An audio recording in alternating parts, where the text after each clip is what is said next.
text will be signed within next 3 months, within the first quarter of 2026. Today we are bringing out you the broad outcomes as a part of the negotiation, so that you are able to know what has been negotiated as part of the deal, and then Honorable Minister will be addressing you on the broad expectations from the deal, and also take up some questions and answers from your side. So we request the Chief Negotiator Petrel Dillon, who is the Joint Secretary in the Ministry, to make a quick presentation on the outcomes. We'll share this presentation with all of you after this press conference, so that you all can have a detailed look at it separately. So you will not need to take photographs of the presentation. The entire thing is going to go to others. Thank you very much. They will still take photos because they'll want to beat each other. Okay. On putting it out in the media. This is the new one.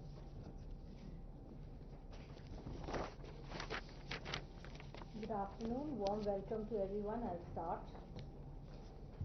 First of all, some basic facts about the two economies and where we stand in terms of trade.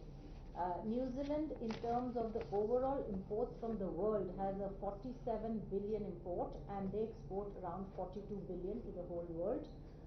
Our presence in New Zealand is quite extensive. We have a diaspora of about 3 lakh people there, and this compromises about 5% of the New Zealand's population. The per capita income of New Zealand is 49,000 compared to ours of about 2,820. New Zealand traditionally has been an investor overseas. It invests around 8% of their GDP annually in other countries. Bilateral trade, both in terms of goods and services, in 2024, we are at 2.4 billion. It is the second largest partner after Australia and Oceania. We are presently at USD 1.3 billion in merchandise trade. The next 3 points essentially are elaborations of that. I'll come to the services side. Services is again about a 1.3, and both areas have been growing over the past few years. In terms of total services exports to New Zealand, it grew by 13%, and imports from New Zealand, it grew by 7%. Services are traditionally in the area of travel, telecommunication, computer and information services. This is just a pictograph showing the India's exports to New Zealand and imports from New Zealand. You will notice that this is on an upward trajectory from our side. Just to give a brief background on when we started and where we are, this was launched on 16 March. Honorable Prime Minister met the Prime Minister of New Zealand. This was launched by the CIM and their Trade Minister here in Vanajya Bhavan, and in 9 months we have completed this with 5 formal rounds, as the Commerce Secretary mentioned. In addition to the conventional areas such as trade in goods, services, we also have chapters which are relatively new to trade agreements, which is economic and technical assistance, and cultural, traditional knowledge and trade economic cooperation. This is a pictograph showing where, which state, what comes from, and how is it that this FTA will serve to boost the products from that state. We'll be leaving this presentation for you, so you can go through it. Coming to the gains, 100% tariff lines fully duty-free from New Zealand on entry into force. Our present average with New Zealand is 2.2 in terms of the duties, but that is a bit deceptive as averages are. Our peak tariff for most of the goods that we export to New Zealand, which is textile products, leather, ceramics, carpets, automobile, was pegged at around 10%. So that is the level of gain that we will experience for our exports to New Zealand in all these areas, covering labor-intensive sectors, emerging and advanced engineering sectors, and our agricultural products, including our processed foods, coffee, spices, etc. This is a new and innovative element in the FTA. We are pegging the access that we have granted, we are pairing it with the agricultural productivity framework in 3 main areas: kiwi, honey and apple. To give you a broad outline, the level of per hectare production in New Zealand compared to that in India is over 5 times. So we thought it essential that since this FTA is about complementarities, we take from New Zealand what it is good at and pair it with something that we are good at. So this Agriculture Technology Corporation comes from that in 3 areas. We have accorded market access through quotas, further capped with seasonal imports into India, and a MIP. My next slide will show the exact details of these quotas. Number 1 is a Manuka honey. This is their iconic product. Current is 60%, 66% of duty. We've given them a quota of 200 metric ton, and it has a MIP of $20 and $30 per kg. Apples, our current duty is 50%. Our current imports from New Zealand are 31%. The quota we have given them is 32,500. It will increase to 45,000 in 6 years. Within this quota, they will get a 25% duty. Out of this quota, they go back to the duty of 50%. Once again, this is at a MIP of 1.25 per kg. Kiwi fruit, current applicable duty is 33%. Our current imports are 5840 metric tons. We start with a quota of 6250, goes up to 15,000 in 6 years. MIP of 1.8 per kg, and at this it is 0% duty, and out of quota it is 50%, so roughly it will be half of 33%.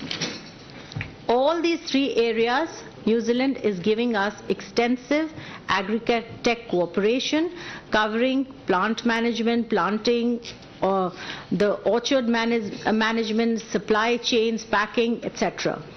The final quota that we have given in this FTA is on albumins, including milk albumins. The current import levels of New Zealand are around 3,500. We have given a quota starting with 1,000 metric tons. This will have a duty of 11%. Anything outside of this quota will continue to attract 22% duty. Just a pictograph showing the agricultural productivity arrangement with the nuances of how we have built it in. Gains for New Zealand in goods. Presently our average is 6.2%. On entry into force, the average becomes 13.18% in terms of duty, and going on to the 10th year it becomes 9.06%.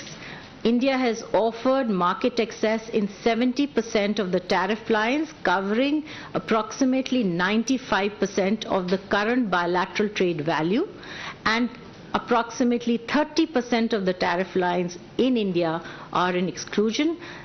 The products which have been kept in exclusion are mentioned here. Full dairy, the whole dairy chapter is in exclusion, which covers milk, cream, whey, yogurt, cheese. Animal products other than sheep meat, vegetable products, sugar, honey, animal fats, arms, ammunition, gems, jewelry, precious metals, etc. This is a broad table showing the exclusions and what is it that we have given them against each category. Exclusions, I've already covered that. Tariff elimination immediate, where they have a reduction in tariff as soon as the FTA comes into force.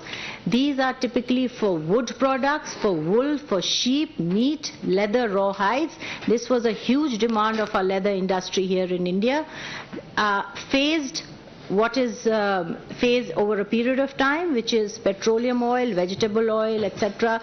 Reduction, wine, pharma, polymers, iron and steel, honey, apple, albumins is what is in quota, and this is what India has given to New Zealand.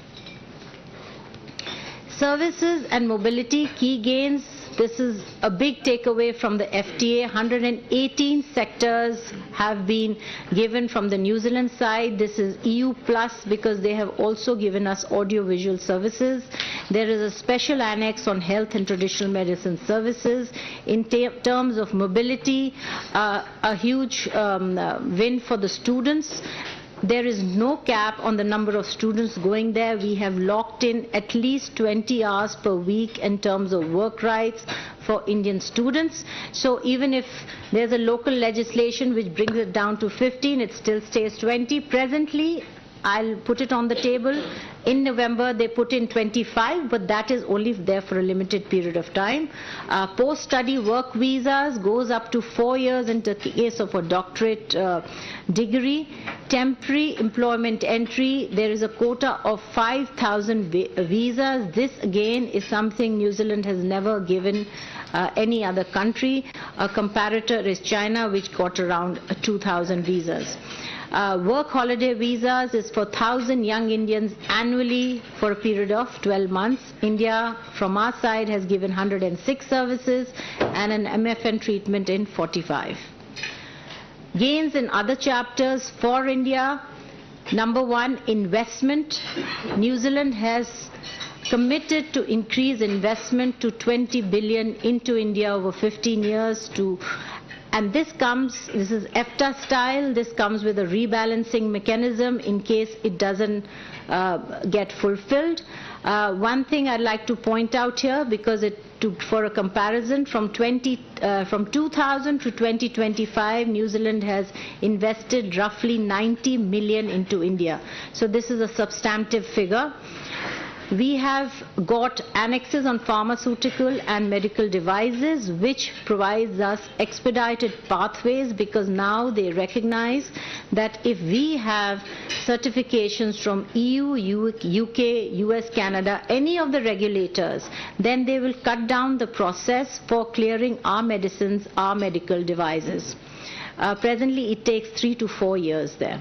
IPR, this is another big win. They have agreed to amend their laws to give space to our GIs by making it in terms of EU parity.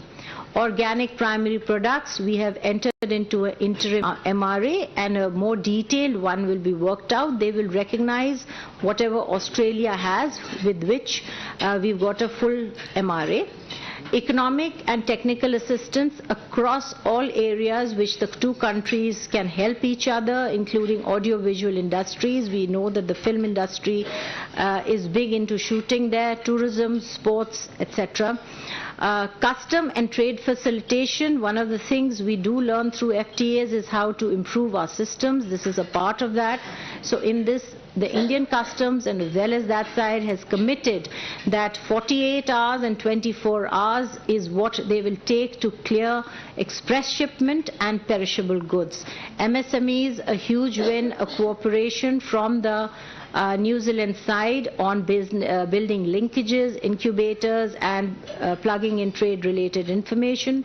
Rules of origin, once again, it's a balanced, robust framework. And the last, cultural trade, traditional economic cooperation chapter, is what we have built in terms of pushing our Ayush, our cultural, tribal affairs, and wellness into the New Zealand landscape. There are 7 side letters in the agreement. One is on wine, one is the working holiday visa, one is a comparable regulators which they have listed in pharmaceuticals, the other one which they have listed in medical, the letter on geographical indicators, and a side letter on MRA in organics, and a side letter on consultations related to the dairy sector in the FTA. Strategic significance, very quickly, New Zealand helps us because it's a part of the Pacific Island country, and with the tariffs coming down, now our exporters can take advantage of a combined logistics, costing, and the combined economy of, let's say, Australia, New Zealand. By 2045, it is understood that they will have a huge demand of workers, and this is an opportunity for India to position itself as a key supplier for both skilled and semi-skilled workers. Pathways have been created for our Indian traditional medicine systems, that is Ayush.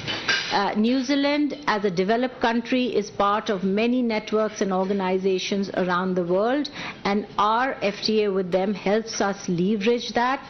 There's a tariff preference for Indian goods into New Zealand finally comes. So far, exporters were struggling with the fact that the other countries had zero duties and we did not. So that's a plus for them. And this will help us leverage a deeper footprint in the Oceania region and work towards Viksit Bharat. Way forward, Commerce Secretary already mentioned, subject to our mutual agreement, we will be putting out the text in the coming days on an agreed date. There are processes to be completed on both sides, domestic processes. Once that is done, we would be going for signing, and EIF sometimes next year, little after the middle July, August, is a tentative day we are looking at. As of now, it's not decided. A quick recap, services of mobility, already mentioned that, 20 hours a week, post-study work visa, professionals, our students get global exposure, career growth, working holiday visa, and pioneering health and traditional medicine trade there. This is, the next 4 or 5 slides are product-wise. Peak duty on agriculture and processed foods was around 5%.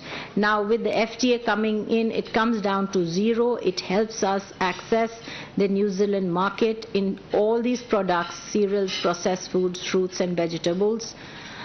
Textiles and clothing, once again the peak duty was 10%. We have exports there at 98 million. New Zealand has a larger import capacity, and hopefully with zero duties we can leverage that. Leather and footwear, similar situation, peak duty was 10%, and with this we can leverage the bigger market there. Pharmaceuticals, I have already mentioned, is a big win, and their imports are 1.4 billion in the last 3 years. Given our strength in this, this is an area we hope to capture. Engineering sector, it's a huge market in New Zealand of 11 billion. We are only at about 47 to 68 million in terms of our exports, and with duties now reducing to 0, this is an area which we hope to move ahead in terms of our export. And finally, the marine sector. New Zealand is traditionally more alive compared to India in the marine sector, but this is an area we can look at moving ahead on. And finally, the plastic and rubber industry, 10% peak duty, now down to 0. They have a 2.5 billion capacity to import, and our objective is to move beyond the 23 million that we are presently importing. Thank you so much. Thank you, ma'am.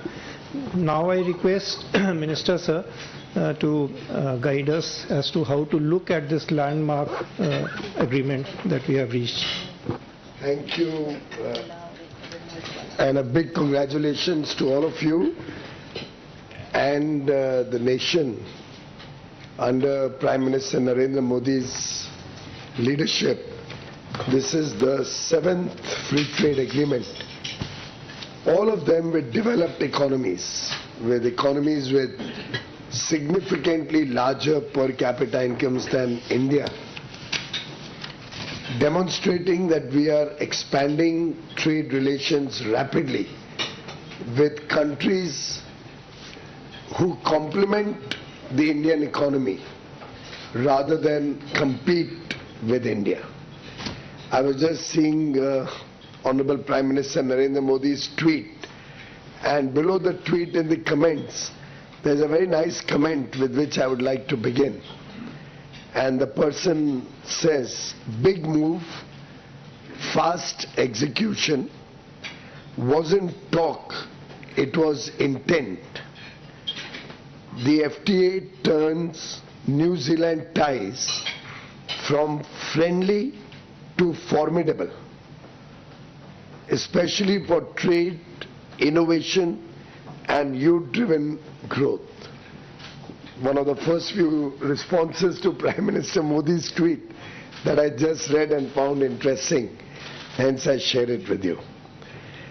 Friends, this is a free trade agreement with New Zealand, which is both comprehensive and forward-looking, reflecting the vision of our two leaders, Prime Minister Modi and Prime Minister Lakson, to elevate the relations to much higher strategic levels, much more comprehensively, which will not only include trade, education, R&D and innovation, services sector in a very big way, tourism, sports. It's a very multifarious engagement, particularly to benefit our farmers and dairy through technical collaboration, which will help them upgrade quality, productivity, and therefore the incomes of our farmers and dairy persons.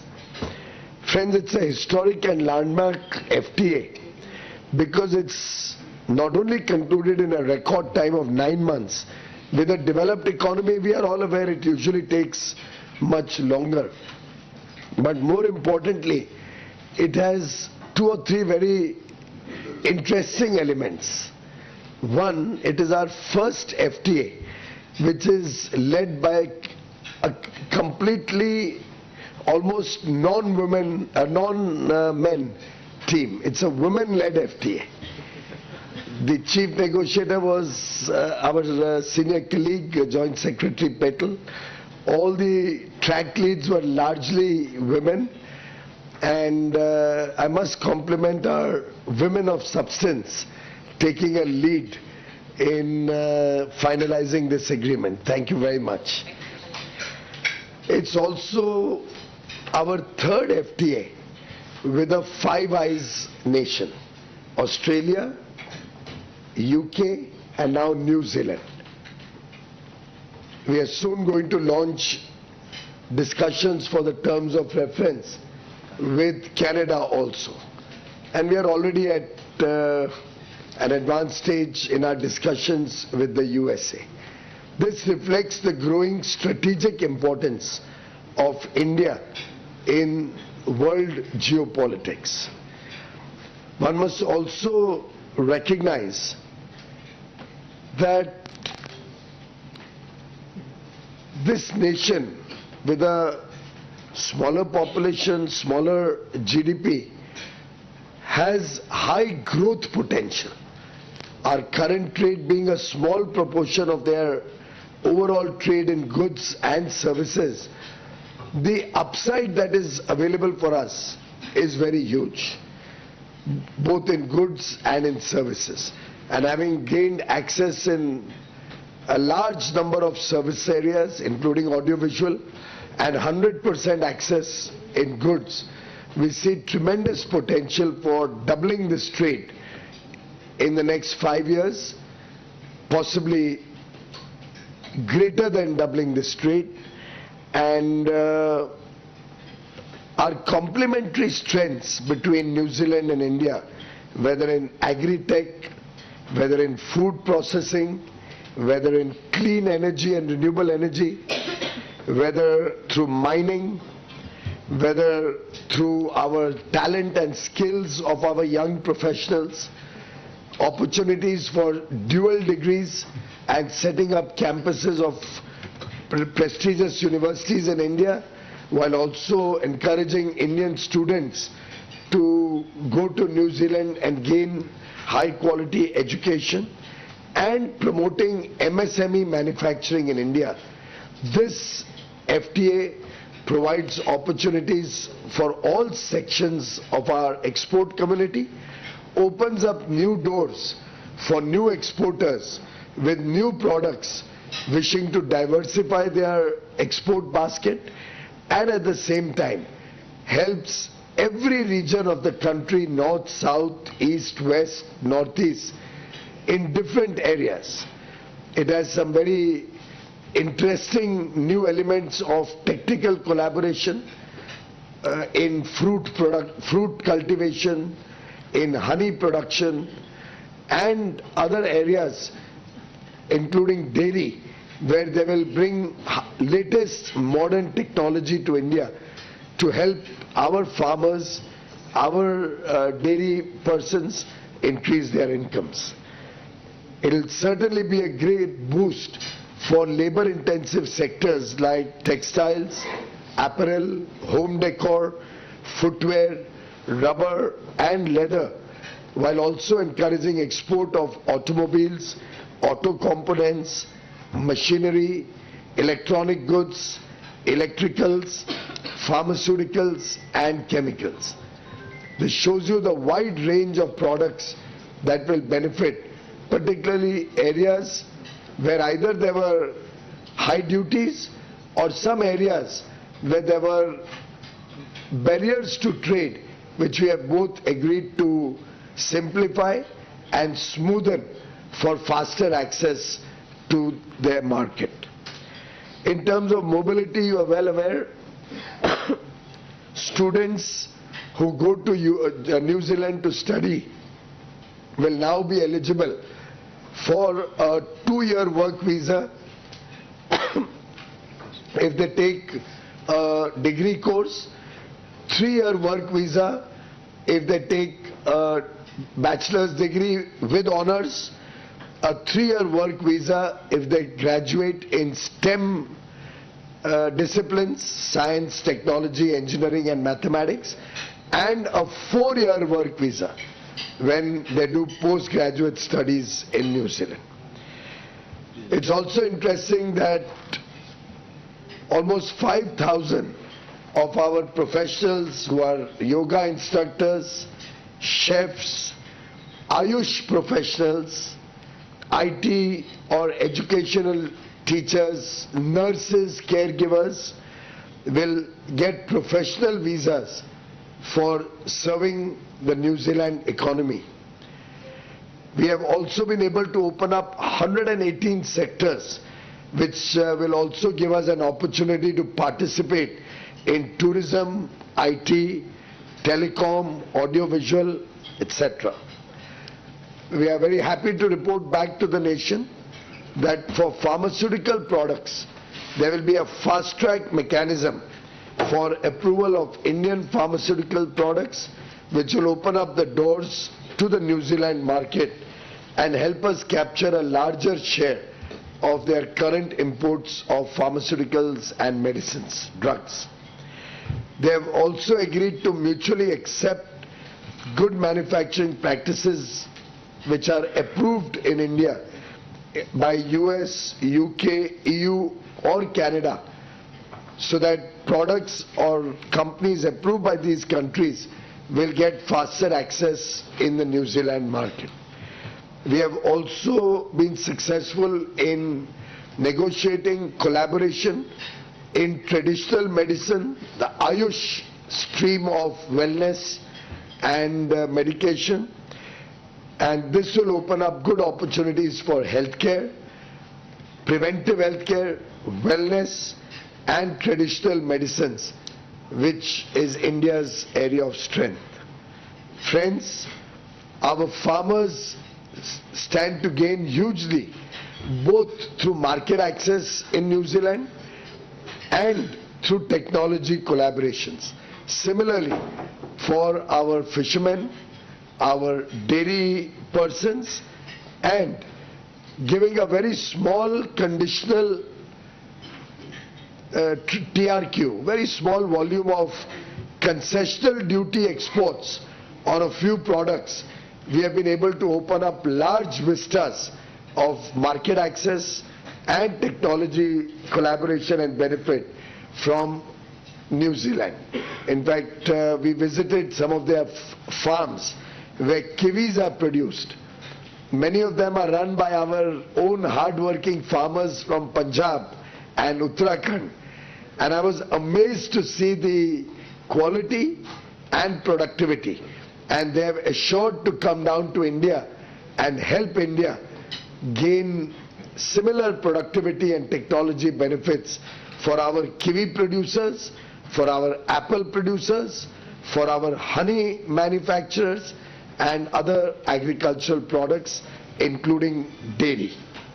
Friends, we have been very sensitive to protect all the sectors like farmers' interests in rice, wheat, dairy, soya, and various other farmer products, agricultural products, which have not been opened up with any access.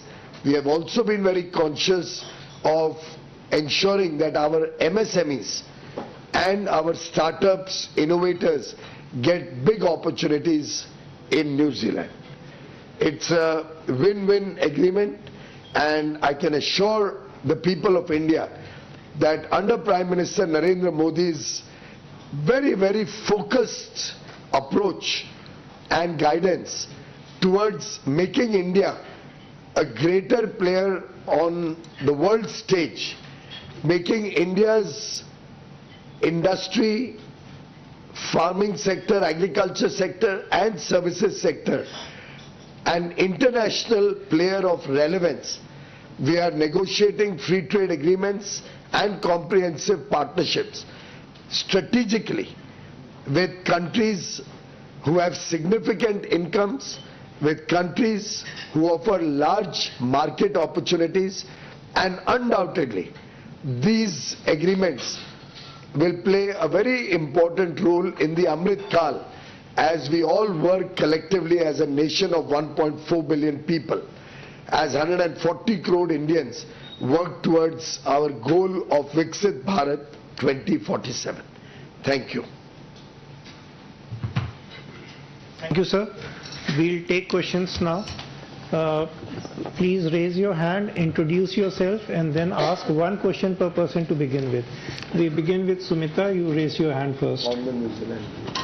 Sorry, India-New Zealand FTA. Congratulations, sir. I'm Sumita from ET. Now, just want to understand a bit more on the commitment of investments of $20 billion that New Zealand has pledged over the next 15 years. Which sectors is New Zealand sort of prioritizing as far as these investments are concerned? Thank you. You want to better give them some information on that? Thank you.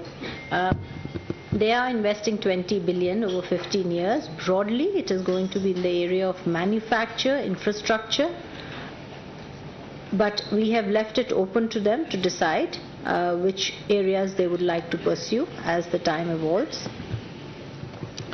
Incidentally, just want to clarify that this $20 billion we must see in the context of the size of the New Zealand economy. So far, in the last 25 years, New Zealand has only invested $70 million, 70 million. In terms of rupees, this is close to 630 crore rupees only.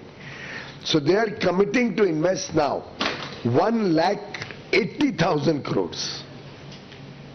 So from 630 crore investment over 25 years, New Zealand has committed to invest 1,80,000 crores in the next 15 years.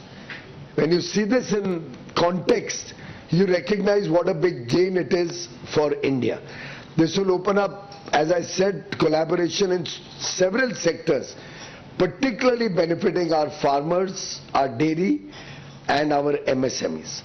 At the same time, I want you to appreciate that this will include investments in education, in sports, in service sectors, opening up large opportunities for our youth and opening up for us training facilities, skill development and many other areas which will really help our youth, men and women, our youngsters. Incidentally, their minister, when he visited Mumbai for the second last round of our discussions, actually inaugurated a cricket sports tournament where journalists were competing against each other. So it was a tournament under the Sansad Khel Mahotsav that Honorable Prime Minister Narendra Modi and the Ministry of Sports and Youth Affairs have been encouraging all the MPs to have. And their minister inaugurated a journalists competition on cricket. A doctors competition. It was amongst doctors. We also had one separately for journalists. This one was for doctors in Mumbai. And interestingly, he chose to bat and requested me to bowl and got bowled, clean bowled on the second ball, I think. But that was on a lighter note. He has promised to practice better. I have promised that I'll have to start learning cricket, which is not a sport I'm very good at, and we're going to do one more match to celebrate the free trade agreement. Why I mention this, ladies and gentlemen, is that we are making a pitch for Olympics in 2036. We already have the Commonwealth Games in 2030. Sports will be a big area of collaboration and investment from New Zealand, and I would encourage Indian young startups and youngsters who are looking to go into the sports fraternity to look at this agreement very carefully and take interest in this. Lakshmanji. Yes, I would very much like to clarify. This is similar to the free trade agreement with the EFTA countries, the TIPA with EFTA countries, Switzerland, Liechtenstein, Norway and Iceland. This will be only in terms of FDI, long-term sustaining capital.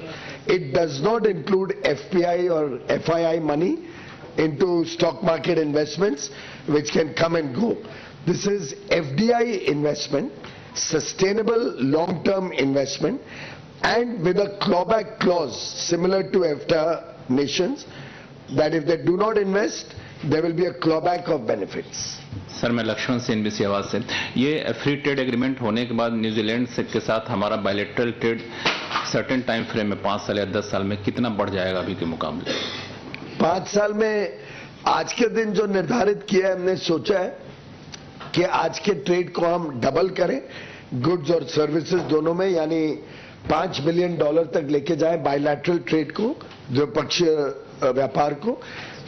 लेकिन जो मैंने अनुभव किया है, बड़ा business delegation लेके मैं New Zealand गया था और उनका भी बड़ा बिजनेस डेलीगेशन भारत आया, आपसी संबंध बढ़ाए गए, आपसी वार्तालाप भी हुआ है और दोनों तरफ के उत्साह को देखते हुए मेरा अनुमान है कि शायद 5 बिलियन से ज्यादा हम 5 साल में अचीव कर लेंगे और आगे चल के 10 साल का अगर हम परिप्रेक्ष्य देखें तब तक उनकी एफडीआई इन्वेस्टमेंट्स भी आनी शुरू हो जाएगी। उनके मन में ये भी है बड़े पैमाने पे यहाँ निवेश करके अपनी टेक्नोलॉजीज को भारत में लगाना और उसके माध्यम से पूरी दुनिया की मार्केट में भारत से अपने सामान को बेचना या अपनी सर्विसेज को लेके जाना।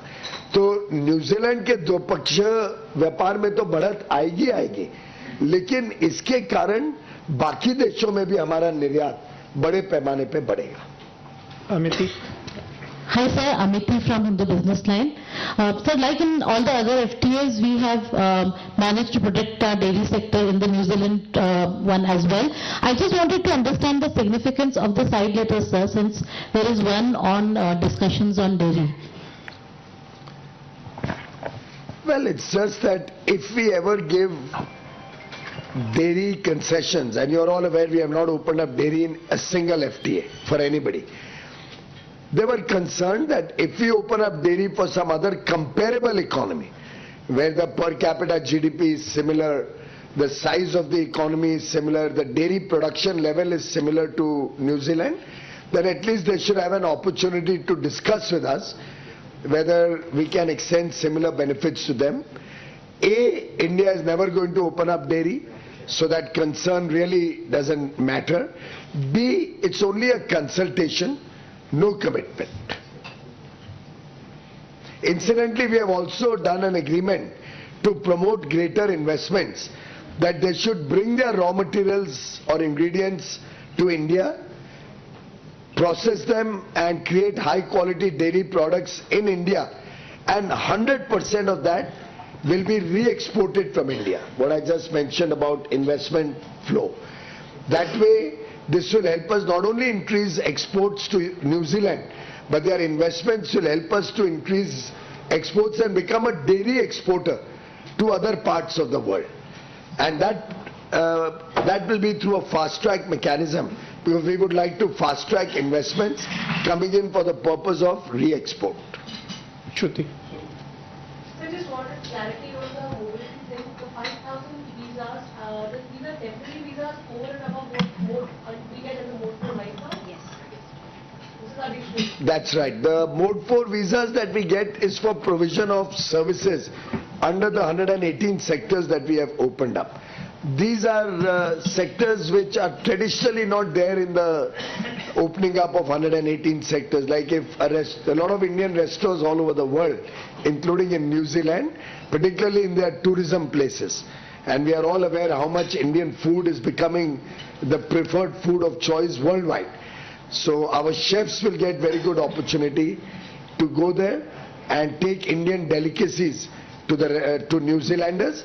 By the way, remember that a chef going there is not just one chef going there. As more and more Indian foods become popular, it promotes export of our tea, our coffee, our fruits, our vegetables, our spices. All of these also get promoted in terms of export potential. Rajiv Kumar ji.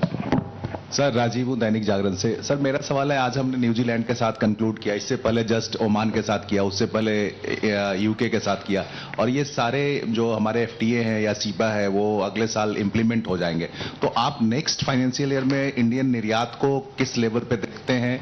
और दूसरा जो लगातार हम और भी कई pipeline में हमारे एफटीए जो अगले साल सर कंक्लूड हो जाएगा, तो और दूसरा क्या ये लगातार एफटीए जो हो रहा है इससे क्या यूएस हमारे साथ जल्दी निगोशिएट करने के लिए तैयार हो सकता है? और आज हम न्यूजीलैंड का फ्री ट्रेड एग्रीमेंट सेलिब्रेट कर रहे हैं आपके साथ, और मुझे विश्वास है कि और बहुत मौके मिलेंगे ऐसे ही सेलिब्रेट करने के अन्य विकसित देशों के साथ, अन्य देशों के समूह के साथ एफटीए सेलिब्रेट करने के, और देश का व्यापार अंतर्राष्ट्रीय स्तर पर और भारत के अंदर भी उसकी गुणवत्ता, क्वालिटी सुधरे, उसकी पोटेंशियल बढ़े और भारत में नई नौकरियों के, रोजगार के अवसर बने, यहाँ का व्यापार बढ़े, यहाँ की एमएसएमई सेक्टर को नई टेक्नोलॉजी से हम और आगे लेके जा सके।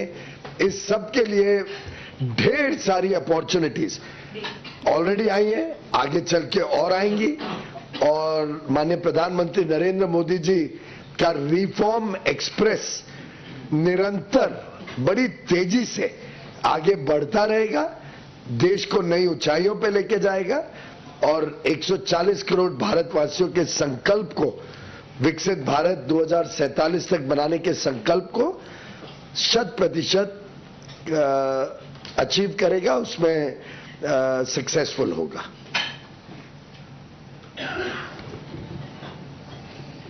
Thank you. Concluding remarks by CS sir. Would you like to say something? Thank you, friends. We have lunch for you.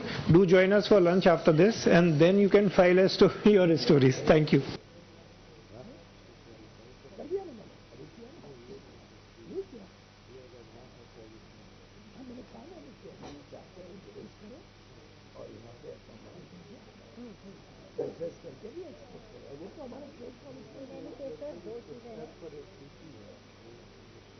We have also given it to Australia, EFTA, UAE, UK, and this is not their main line, this is the sub-line, जिसमें हम import करते हैं।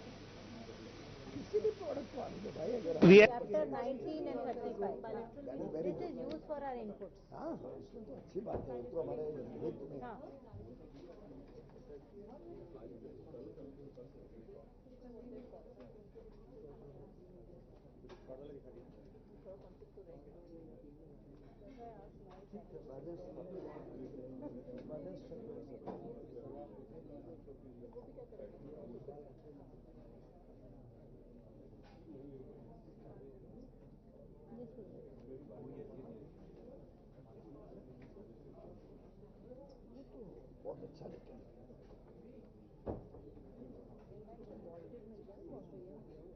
सबको दे सकते हैं, ये सबको circulate कर दें।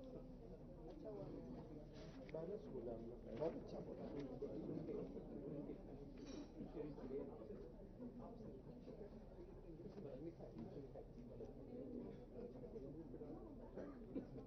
इथेनॉल नहीं करते हैं, इथेनॉल से बात करो, इथेनॉल से बात करो और इसको कितना लंबा दिखाए वो भी देखो।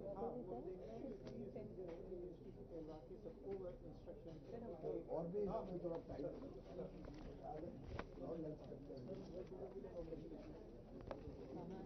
वरुण